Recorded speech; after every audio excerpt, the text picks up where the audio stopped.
When I was a teenager, like everyone, I used to think that when I grew up to be 20 or 30 something, I'll be a different person. Somehow I believe that something drastic will change. That, unfortunately, will never happen. There's no drastic change in life. There are only little changes, and often those little changes can only be championed by you, or else your life will be the same. This video will be about 3 common pitfalls you should avoid before you're 30. If you're between the ages of 15 and 40, this channel was created for you. So, don't forget to subscribe. Stop making excuses. When starting in the business world over 11 years ago, I had every reason to never start. I could have told you about the fact that my country was poor. I could have told you about the fact that I was born by poor parents and grew up on a cocoa farm. I could have told you about the fact that I didn't have any degrees, and telling you about the fact that I suffered rheumatism for the first 17 years of my life would have made you pity me. But I didn't need someone to cry for me, nor was I ready to cry or make excuses for myself. You see, if you have the habit of making excuses, you'll always find 100 excuses at any given time because life is just too rough. Look at the sky. It's not always white. Look at the weather. It's not always favorable. Look at the economy. Someone is always losing his job. Look at marriages. Someone is getting a divorce as you watch this video.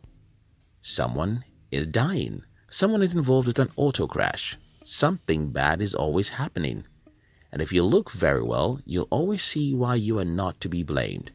And this will give you the courage to make excuses. Take, for instance, I was born as a sickly boy because my parents were not supposed to be married due to their genotype. How is that my fault that I was born a sickle cell victim? How is it my fault that I grew up in a dark village? How is it my fault that I was born into a corrupt and poor nation? How then can you blame me if I fail in life, and why would you blame me for blaming my circumstances for my poverty?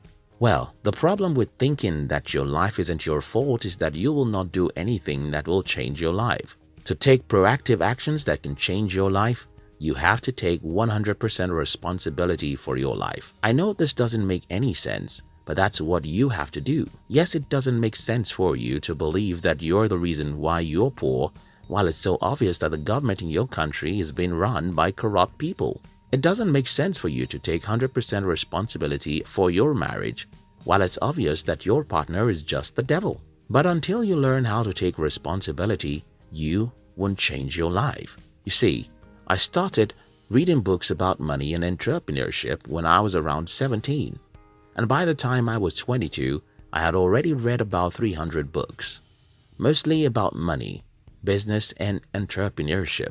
Why do I read about money so much? Well, in my early life, I had told myself that if I end my life in poverty, it's my fault 100%. Since I decided to take responsibility, I just had to stop making excuses. Today, I have friends who have never read a single book about money.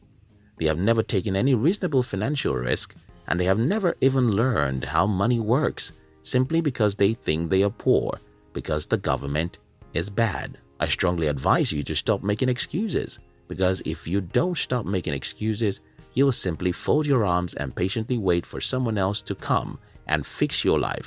And the problem about that is nobody cares about you. Stop wasting time. Understand the value of time. Time, that's another name for life. Look at those people who seem to be doing well with their lives. Look at those great achievers. Look at those successful men and women you admire. Most of them never had money or any advantage when they started. What most of these people have, which others don't have, is the consciousness about the most important asset in life, which is time. Think about 2 young men. One spends 1 hour every day to study his field by reading books most people won't read, while the other spends his time on just any fun thing that comes around. Do you guess what will happen in the next decade?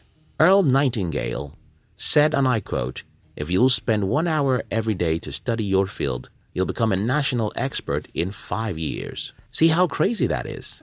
In the next 5 to 10 years, those 2 men who started on the same stage will end in very different destinations. One will become a national expert or a respected authority, while the other will be average, simply because of an hour per day discipline. That's how time separates the weak from the strong. And that's why you have to stop wasting time. As a young person, you have to know where your time is going.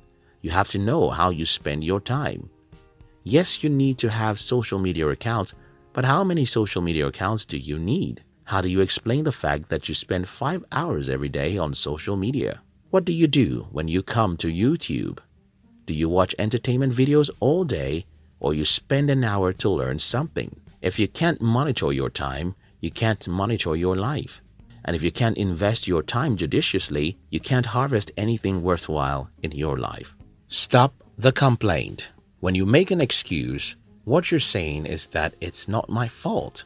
When you complain, what you're saying is that it's someone else's fault. Both mindsets will make you poor. One particular thing I'm always grateful to God for is the fact that I entered my adulthood with a positive mindset. At age 18, I had already stopped every act of negativism, so I hardly complained about any kind of stuff. Most people simply complain about everything. And if you enter your 30s as a complainer, you probably won't be able to achieve much with your life. And the reason is very simple. When people complain about everything, they are not usually ready to take responsibility for anything. Here's the thing. 2 things are happening right now in your life. Things you have the power to change and things you cannot control. The problem with most humans is that they focus all their attention on the things they cannot change. It's a waste of time. For instance, you hardly can influence what the government of your country is doing, what the weather will look like, or what the economy would look like. So complaining about such things not only wastes your time, it does waste your energy. The very energy you need to invest on other things you have the power to change. Instead of focusing on things you cannot influence, why don't you focus on the things you have power over? You have power over what you think. You have power over the books you read. You have the power to take actions, and you have the power to remain persistent at the face of failures. Learn how to focus on these things you have power over before you'll be 30, or you'll live the rest of your life in bitterness about what other people don't do for you when you don't do anything for yourself. Stop making excuses. Instead, take responsibility for your life. Stop wasting time, because time is life. Stop complaining. It doesn't make your life any better. If you like this video, watch other videos on our channel. We love you.